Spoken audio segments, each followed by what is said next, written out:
Hi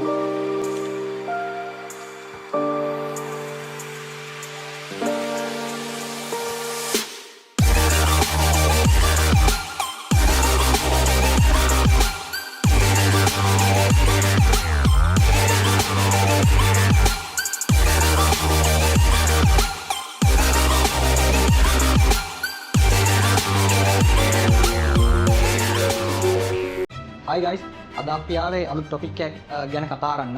ඒ topic එක විශේෂයෙන් තරුණයට වගේම සමාජයට ගොඩ බලපාන ටොපික් එකක්. ඒ ටොපික් එක ගැන කතා කරන අපි විශේෂ පුද්ගලයෙක් අද කැඳවලා තිනවා. ඔහු ඊසොෆ් මෙට්‍රෝ කොලෙජ් ජායල ආයතනයේ කළමනාකරුවගේම ඔහු හොඳ බිස්නස්මන් කෙනෙක්. අපි ඔහුගෙන් විමසමු ඔහු මේ ගැන දරන මතය, ඒ වගේම ඔහු මේ ගැන ගන්න පියවර. සර්, අයිෆෝන් සුදේශ මම ගොඩක් සතුටු වෙනවා අද මේ වගේ කාලීන මාතෘකාවක් ගැන මගේ ප්‍රශ්න කරන එක ගැන. ඉතින් තරුණෝ ගැන කතා කරනවා ගොඩක් කැමතියි. දරුවන්ට විෂන් එක කියලා. ආයතනයේ දැක්මක් තියෙනවා වගේ දරුවන්ටත් දැක්මක් තියෙනවා නේද? ඒ දැක්ම තියනවා නම් Tamanට හොඳ ගමනක් යන්න පුළුවන් කියන දන්නවා. සුදේශ් දරුවාගේ අනාගත දැක්ම ගැන කතා කරද්දී සුදේශ් දෙමාපියන්ගෙන් ලැබෙන පිළිවෙල ඉතාම විශේෂයෙන් කතා කරන්න ඕනේ. ළමයා O level, A level අවසන් කළාට පස්සේ තමයි අපි සමාජයේ ඉස්සරහට කොතනටද යන්නේ. විශේෂයෙන් අපොස සාමාන්‍ය පෙළ විභාගයේදී අපි මේ පදනම දාගන්න. ඔව් සර්, පොඩි ප්‍රශ්නයක් තියෙනවා සර්. අද ගත්තොත් after college එක after A level ගත්තොත් අද සමාජයේ අයාලේගී ගතිය මට පේනවා සමාජයේ. ඒ ළමයි කරන්නේ මොකද්ද දන්නේ නැහැ. අතන මොකද ඒගොල්ලන් විෂන් එක දන්නේ නැහැ. මම මේ අවුරුදු ගානක මම මෙතනට යන්න ඕනේ කියලා. එක්ක කෝස් එක ෆලෝ කරන්න පුළුවන්, එක්ක ඩිග්‍රී ෆලෝ කරන්න පුළුවන්. ඒගොල්ලෝ දන්නේ නැහැ. අපි මොකද්ද සර් දන්නේ මතේ මොකද්ද මේ පිළිබඳව? නෑ මේමයි. විභාගයක් ඉවර වුණාම ඕනම දරුවෙක් මාස 4ක් ගෙදර ඉන්න උසස් පෙළ සාමාන්‍ය පෙළ ඉවර වුණාම දරුවෝ ගෙවල් වල ඉඳගෙන මාස 4ක් විසල් දෙනකන් ඉන්නවා. මේ කාලය ඉතාම බලදායීව යොදවන්න ඕනේ. ඒ කියන්නේ සමහර ළමයි ඉන්නවා නෑ අපි දැන් තෑම මානසිකව පොඩි ටෙස්ට් එකක් ගන්න ඕනේ. එහෙම කතා කරන ඉන්නවා. සමහර ළමයි ඉන්නවා තමන්ගේ අමතර සුදුසුකම් සම්පූර්ණ කරගන්න මේ මාස 4 බලදායීව යොදවනවා. ඉතින් ඒකදී දෙමාපියෝ මූලිකව දරුවට උදව් කරන්න ඕනේ. අතන ඊසොෆ්ට් එකේ අපි ගන්නන්නේ පරිගණක ඉංග්‍රීසි සහ ව්‍යාපාර කළමනාකරණය ජාල ශාඛාව. ඉතින් අනෙක් ශාඛාවල අපි තව වාදී දක්වා වැඩසටහන් කරගෙන යන්න පුළුවන්. මේ මොන දේ කරන්නත් අම්මගේ තාත්තගේ මූලිකත්වයේ තියෙන දේ ඉතාම මම මේකට කියන්නේ හේතුවක් තියෙනවා. භාගයක් ඉවරුණාම ඉස්කෝලේ ළඟ පොළ බෙදනවා, ඊළඟට ගෙදරට ලියුම් දෙනවා. සාමාන්‍යයෙන් මම නිකන් පොඩි මම පොඩි ස්ටඩි එකක් කළා.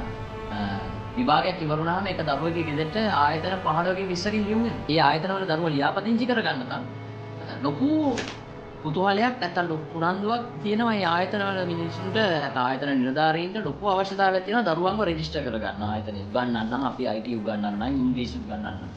හැබැයි දරුවා ක්ලාස් එකට යන්න පටන් ගත්තට පස්සේ තමයි තේරෙන්නේ මේ අපි ඇත්තටම මුලාවක වැටුණා කියලා. ඒ කියන්නේ අපි ගෙවන මුදලට හරියන වටිනාකමක් මේ ආයතනයෙන් මට ලැබෙනවා. අනිත් කතාවක් තියෙනවා සර්, අධ්‍යාපනය ගත්තොත් ගොඩක් අම්මා තාත්තෝ යොදන්නේ අධ්‍යාපනය විතරයි.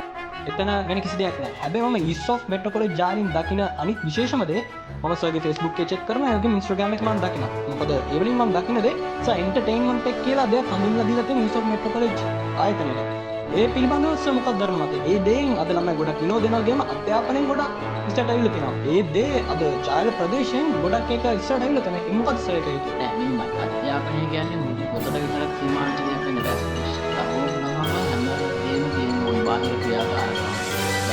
විශේෂයෙන්ම අපි ආයතනයක් අපි දරුවන්ට යුනිවර්සිටි එන්වයරන්මන්ට් එකක් බිල්ඩ් කරන එක තමයි මගේ වගේ. දරුවා විශ්වවිද්‍යාලයට ගේන කලින් යුනිවර්සිටි එක මෙන්න මේ වගේ කල්චර් එකක් තියෙන දැනක් කියන දේ අපි යාළුවගේ ඔළුවට දෙනවා. ඊළඟ නම්බර් 1. ඒකට දරුවෝ මෙතනට ඇවිල්ලා මගේ ටීම් එක තමයි ගෙදර වගේ ඉගෙන ගන්න යාළුවෝ සොෆ්ට් එකට එන්න කියන ටීම් එක තමයි මම වැඩ කරන්නේ. ඒක තමයි මට ඕනේ මේක ප්‍රදේශයේ තියෙන පරිගණක ඉංග්‍රීසි අධ්‍යාපනයේ ප්‍රමුඛතම ආයතනය බවට පත් කරනවා. මේ ආයතනේ පටන් ගන්නකොට අපි දරුවෝ 20ක් වගේ හිටියේ. දැන් 600 ගණක් ඉන්නවා. ඒකෙම ඔයාලට තේරෙනවා ඇති මම වාගේ කතාවට ඔයා අහපු ප්‍රශ්නට උත්තරයක් දෙනවා නම් ඔයා ඇහුවේ එන්ටර්ටේන්මන්ට් කියන. එන්ටර්ටේන්මන්ට් කියන දේ ඒක බාහිර සාධකයක් විතරයි. හැබැයි අපේ මූලික අවධානය දෙන්නේ පරිගණක අධ්‍යාපනය සහ ඉංග්‍රීසි අධ්‍යාපනය.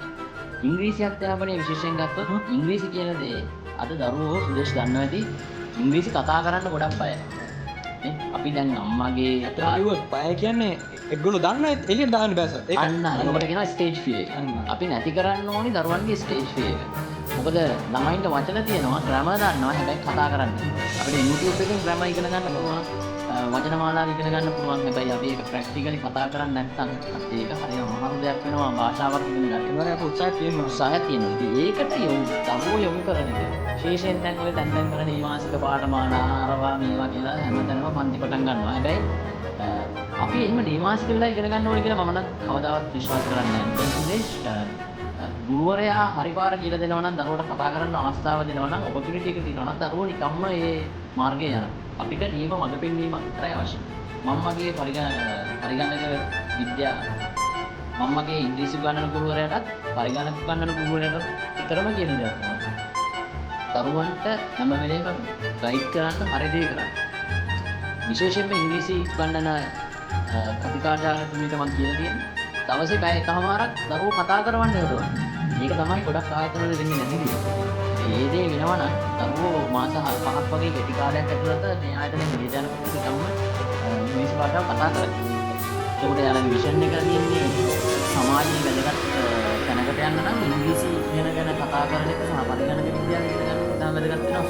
අනිවාර්යයෙන් සර් මම තව දෙයක් සර් කතාවේදී මම නෝට් කරා සර් විෂන් එක ගැන කතා කරා. සර් කතා කරා Microsoft ආයතනය තව සුළු කාලයකින් මේ තරට ගෙනියන්න ඕනේ කියලා. අන්න ඒ දේ සර් ගොඩක් වටිනා විෂන් එක කියන දේ.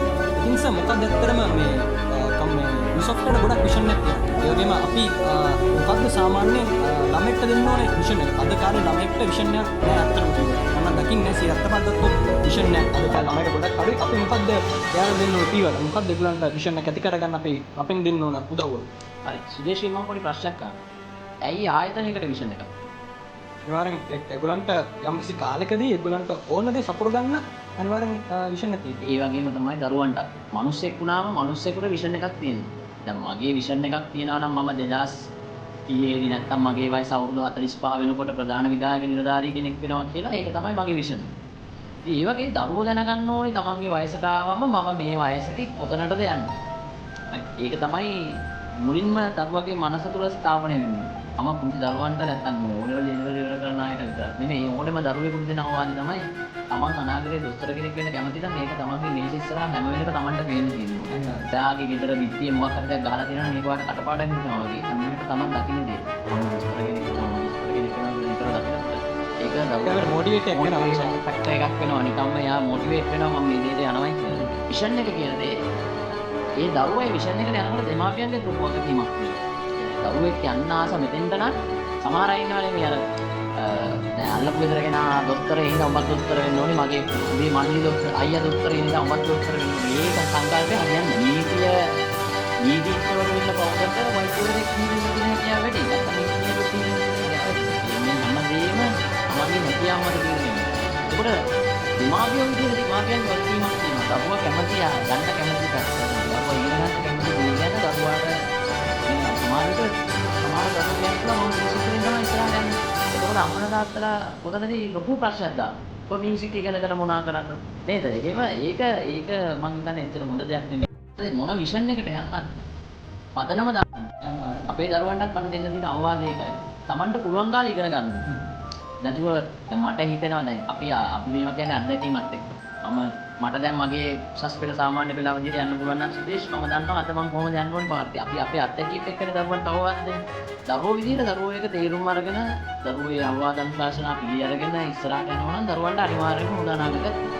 ඒක තමයි අද අපි සෑයක ගොඩක් කතා කරා. ගානක්ස් ඇත්තටම ගොඩක් අපිට මේ දේවල් ගැන කියලා දුන්නා. ලොකු පියවරක් අපිට මේ තැනට කොහොමද යන්න ඕනේ කියලා දුන්නා. ඔව් Microsoft Metro College ආයතනයේ කල්පනා කරනවා. ඇත්තටම මමත් සිසුවෙක් Microsoft Metro College ආයතනයේ. ඇත්තටම ළමයින්ට ඉගෙන ගන්න වගේම නෙවෙයි එන්ටර්ටේන්මන්ට් එකක් තියෙනවා. ඒ වගේම සංයෝගයෙන් හැමෝටම සහයෝගයෙන් වැඩ කරන්න පුළුවන්. එහෙනම් සර් ගොඩක් ස්තුතියි අපේ ප්‍රෝග්‍රෑම් එකට ආවට. නැවත හමු සර්. අපේ වීඩියෝස් බලනකොට ඔයගොල්ලන් හැමෝටම ගොඩක් ස්තුති කරනවා. අපේ channel එක සබ්ස්ක්‍රයිබ් කරන්න අමතක කරන්න එපා. අපේ ඊළඟ වීඩියෝ එකකින් හම්බෙමු. ඔබට මතක් කරගන්න.